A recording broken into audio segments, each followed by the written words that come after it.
Hello दोस्तों, आज मैं ये वीडियो बहुत दुख के साथ बना रहा हूँ। इस वीडियो द्वारा मैं आपको ये बताना चाहता हूँ कि इस दिल्ली शहर का खोखला सिस्टम और अनपढ़ सरकार कैसे लोगों की जान ले रही है।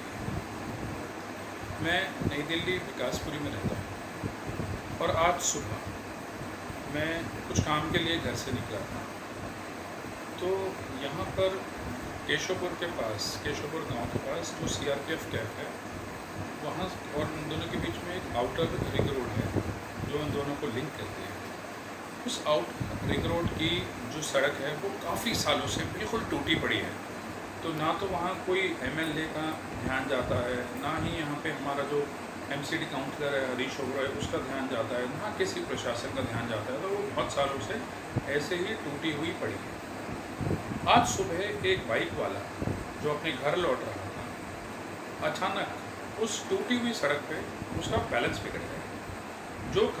जो विकासपुरी के आसपास रहते हैं उन्हें शायद ये समझ में आएगा कि मैं किस इलाके की बात कर रहा हूँ। मैं बात कर रहा हूँ केशवपुर गांव से जो केशवपुर मंडी तक जो जाती है आउटर रिंग रोड। आपने देखा होगा जो सीआरपीएफ वाला जो टर्न है वहाँ पर ये पूरी रोड काफ़ी सालों से टूटी हुई है। तो आज सुबह एक बाइक वाला उस टूटी हुई सड़क से गुजरता हुआ जा रहा था, तो उसका बैलेंस थोड़ा सा बिगड़ गया। उसका बैलेंस बिगड़ते ही उसकी बाइक जो है वहाँ आउटर रिंग रोड पे ट्रांसपोर्टर्स के टेम्पो पार्क रहते हैं, क्योंकि वो पुलिस वालों को पैसा खिलाते हैं। तो उसकी बाइक जो है वो वहाँ से बैलेंस बिगड़ते हुए वो सीधा उस टेम्पो में जाकर टकरा गया। उसको हेड ऑन इंजरी हुई और उसकी बहुत ब्लीडिंग होने लगी। सिंस मैं पीछे से आ रहा था तो मैंने देखा वो अनकॉन्शियस पड़ा हुआ था, तो मैंने उसे उठाया और कुछ लोगों ने थैंकफुली मेरा साथ दिया।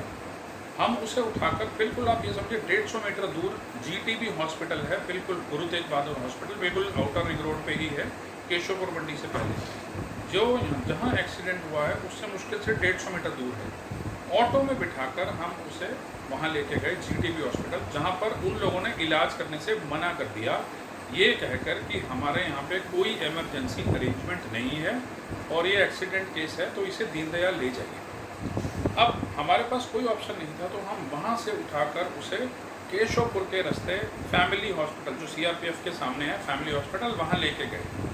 वहाँ पर भी उन्होंने, क्योंकि ये दोनों प्राइवेट हॉस्पिटल है जिनकी मैं बात कर रहा हूँ, वहाँ पर भी उन्होंने मना कर दिया, क्योंकि ये कहकर कि हमारे यहाँ पर कोई इमरजेंसी अरेंजमेंट नहीं है। मैंने बहुत उनसे हाथ पैर जोड़े कि इनकी काफ़ी ब्लीडिंग हो चुकी है, कुछ फर्स्ट एड दीजिए। तो उन्होंने सिर्फ एक पट्टी लगाकर उसके मुंह पे, क्योंकि मुंह से उसके काफ़ी ब्लीडिंग हो रही थी, हेड इंजरी हुई थी, तो यहाँ से काफ़ी ब्लीडिंग हो रही थी उसकी, उन्होंने पट्टी लगाकर हमें कहा आप दीनदयाल जाइए। अब थैंकफुली वो ऑटो वाला काफ़ी अच्छा था। मैं उसके साथ दीनदयाल तक जाते जाते रास्ते में तिलक नगर मार्केट में माता गुजरी अस्पताल पड़ता है, अचानक हमने वहाँ देखा कि वहाँ इमरजेंसी है, तो हम उसे वहाँ लेके गए। अनफॉर्चुनेटली तब तक तो मर चुका था। अब दोस्तों मेरा बड़ा छोटा सा ये सवाल है कि उसकी मौत का जिम्मेदार कौन है? क्या एमएलए या काउंसलर या प्रशासन, जिन्हें सालों साल वो टूटी हुई सड़क नहीं दिखी? क्योंकि अगर वो सड़क ठीक होती तो क्या ये हादसा होता? या वो पुलिस वाले जो पैसे खाकर इन ट्रांसपोर्टर्स के टेम्पोस को सड़क किनारे रोड पर पार्क होने देते हैं?